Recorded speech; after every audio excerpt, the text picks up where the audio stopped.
guys! Welcome to my YouTube channel. Please subscribe. Ngayon magluto tayo guys nito guys. Hindi ako ang nag-slice nito guys. Kasi binili ko lang ito doon sa supermarket. Kaya malaki oh.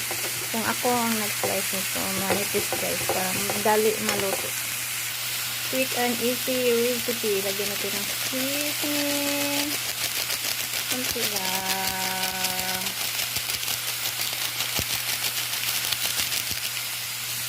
I don't add salt. Ito na lang. A little bit of soy. No, it's so yummy na guys. Need meat na. Your vegetables lang. Thank you for watching guys. God bless. Please subscribe.